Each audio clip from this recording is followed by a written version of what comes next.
So our next speaker is Yanan Song.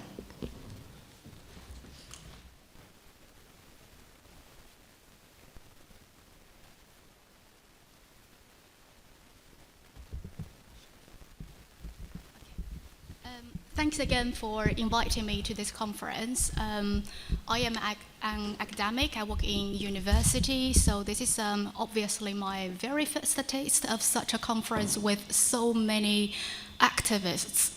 I'm particularly impressed by how many of you, although not Chinese, show great respect for China's achievements and contributions. As a Chinese, I feel very grateful. Thank you so much. Let me get on to business quickly. Given the title of today's panel, what I'm going to do is to share with you some of my understanding of how China has transformed into a global climate leader. To be very honest, I'm not a specialist in the field of climate change. My academic background is in international relations, but in IR, climate change is still regarded as a very important but new emerging pattern. So I'll try to use this platform to have a kind of fruitful exchange of ideas and thoughts.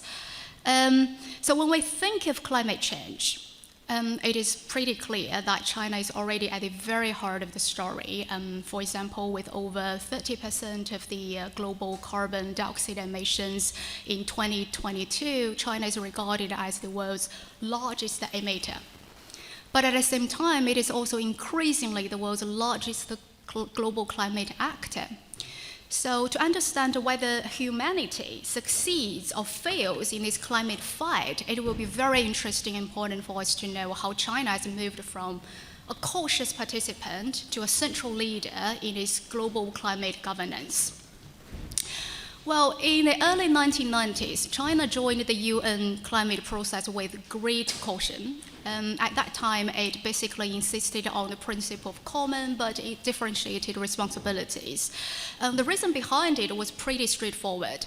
It mainly wanted to protect its own right to develop, while at the same time reminding the world that those rich countries had caused most of the problem. But over the past 3 decades, China has already transformed.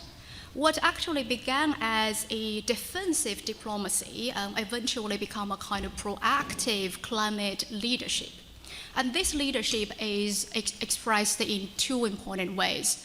One is through domestic actions. The other is through international diplomacy. Well, domestically, China has already made or taken many important and remarkable steps in the past years, and I'm sure we've already talked about a lot in today's panels. We've got some very specific, impressive figures, data to share. For instance, let me remind you that, for instance, in the year of 2024, China added around 357 gigawatts of the new wind and solar capacity, which is actually more than the entire renewable capacity of most of the regions in the world. So very astonishing.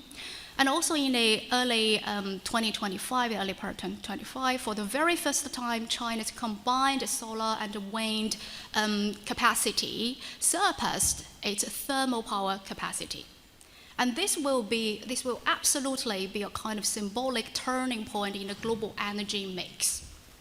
And more importantly, China also cut its energy intensity per unit of GDP by 3.8%, beating its target, while also reduce its carbon intensity by 3.4%. And today, in 2025, almost half of the climate experts in the world already believed that China's emissions reached its peak or will do so by 2025. China set its target as the year of 2030. So as you can see, those numbers are clearly not of a laggard. Those are the numbers of a country that is leading clean energy transition. Well, in addition to those remarkable domestic actions I've just explained, internationally, China has also been very decisive. Recall of knowledge that actually back to the year of 2009 at Copenhagen, China was then criticized as an obstacle. But by 2015 in Paris, China already became a torchbearer. It worked alongside with the United States, with the European Union to ensure an agreement was reached. In other words, without China, there would be no Paris Agreement. And then in 2020, President Xi Jinping pledged carbon neutrality by 2060. And that single announcement has already greatly reshaped the global expectations and pressured the other countries to raise their ambitions as well. And today, in 2025, facing a very, sort of climate hostile Trump administration in the United States, even the UK is turning to China as a partner. The UK is working together with China in many different but very critical issues like supply chains, clean technology, clean energy, and critical minerals as well, hoping to form a bloc with countries like China, European Union, and developing countries to counterbalance Trump and others. So this is what we can see as a leadership, right? This is what leadership should look like. When others retreat, China steps up. China steps up to offer cooperation, to offer technology, and more importantly, to offer a new vision of multipolar climate action.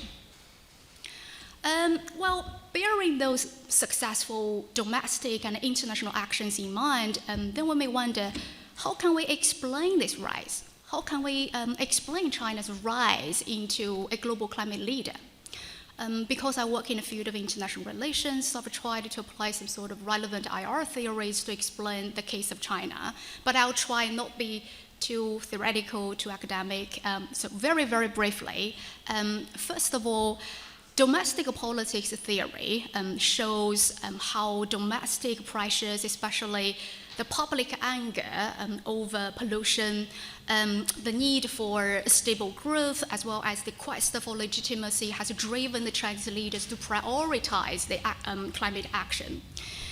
So that is to say, in China, clean air, green growth are not luxuries. They are actually essential to the political stability. Secondly, of course, Chinese IR theories provide a very important lens.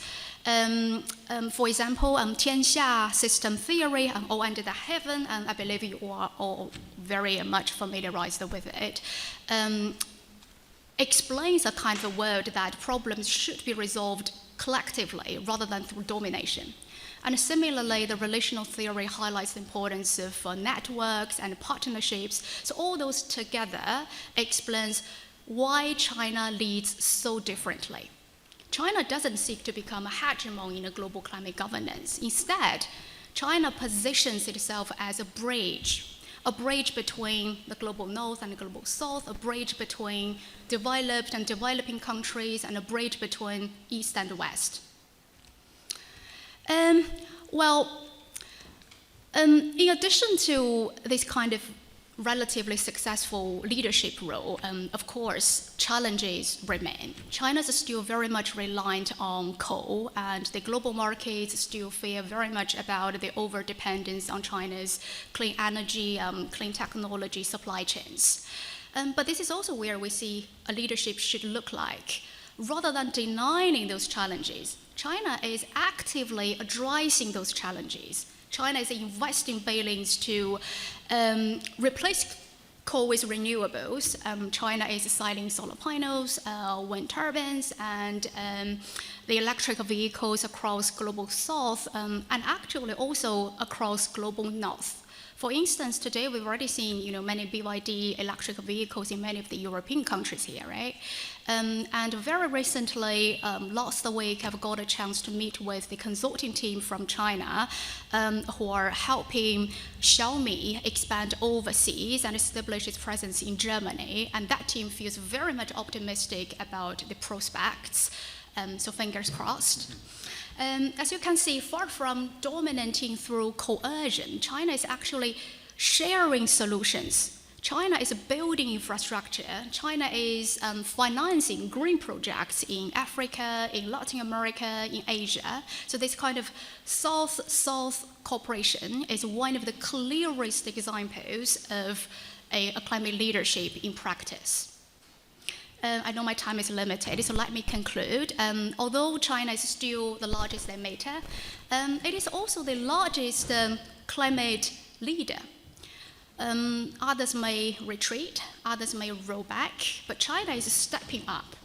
And in doing so, China is not going to reshape its own future, but also to reshape the future of the whole planet. Thank you.